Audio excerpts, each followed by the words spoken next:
Lara Croft is back, and she's back on the big screen. I've been waiting for this one to be released on Blu-ray since I missed my chance to go and see it at the cinema, and it's been a while now, so I was hoping it was worth the wait. Lara is one of the most recognisable video game characters ever, and the role tailor-made back in the early 2000s for Angelina Jolie produced two average but fun adventures. Now though, it was Alicia Vikander's turn to don the mantle, as the film looked to loosely follow the story from the recently rebooted games. Now, I've completed the 2013 reboot 3 to 4 times all the way through, so I know how good that game is. And if this film was to follow suit from its story, I was expecting a gripping watch. However, it does not match when compared to the game. While I did enjoy the film, I probably won't watch it again, as for me it boiled down to being a tale of two halves. First hour, excellent, really good build up, solid pacing. We learned a lot about who Lara is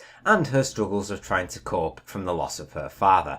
Every bit of the first hour had my complete attention, and I'd seen some pretty drastic opinions on this film beforehand, but at the midway point I was all for this being like a solid 8 out of 10. That is, until the second Lara touches the sands of Yamatai, the island where her father went missing, all that hard work done in the first hour was undone by stupid and silly decisions. What was the film all about for the first hour? Lara searching for clues and trying to investigate what happened to her father. So why on earth the writers decided to alter the fate of Richard Croft is beyond me. This is supposed to be focused on Lara, her taking over her father's legacy. An origin story for the renowned adventurer, but her father's re-emergence after surviving for 7 years by himself on the island was, quite frankly, baffling. It took the focal point off Lara slightly. Matthias said he killed him, and then what? He reappears 5 minutes later with no explanation as to how he survived the apparent murder?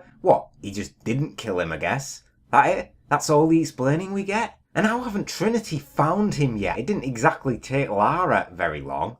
Jeez. And this is no fault of any of the actors, which we will talk about a little later, but it just bugs me a tad because the film was doing so well up until that midway point. Now, to clear things up and explain a tad more of the story, Richard Croft went missing when he was researching the mystery of Himiko.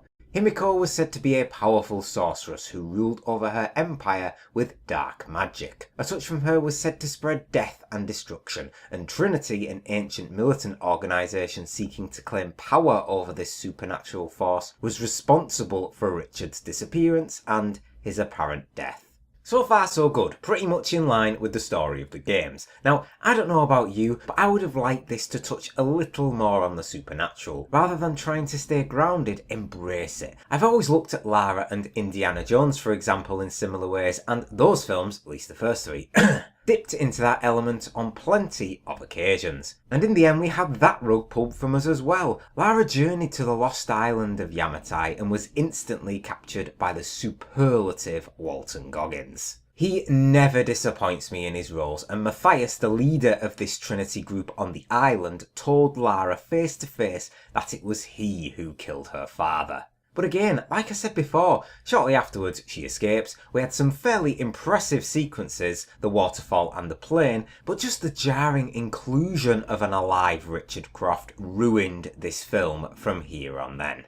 Also, Lara turns into a wrecking machine after killing her first man. That scene where she strangled the life out of him was excellent, and Alicia Vikander portrayed that wonderfully. But like 5 seconds later, she's charging into the Trinity camp, bow and arrow in hand, and taking out some goons left, right and centre. Like, I guess emotion is out the window and you got over that guy's death pretty quickly. Not long afterwards, we enter the final quarter of the film, where the 3 main protagonists, 3 to 4 soon-to-be-dead by Trapp's goons, altogether descend into the Temple of Himiko. Now, visually stunning, you can't fault it. The pit with all the lost souls and skeletons was terrifying, the spookiness was conveyed well, and the atmosphere of Himiko's tomb was tense, and it set up the ending as best it could.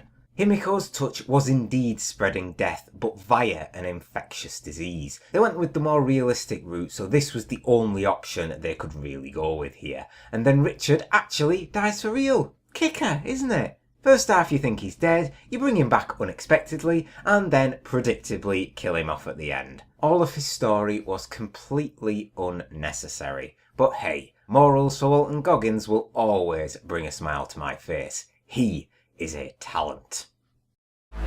You messed with the wrong family.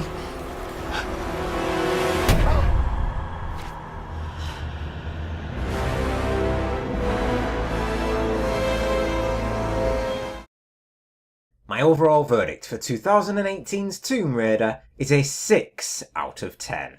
While the movie is 50-50 and a tale of two halves, the visuals and impressive setting of Himiko's tomb just and so increases it to the 6 marker. It's an average film overall, which I hate to say. Believe me, I wanted so much for this to be really good. Video game movies, as we know, don't have a great track record, but if they followed the game's story much more closely, I think this would have been much better. It's just let down by its overall direction.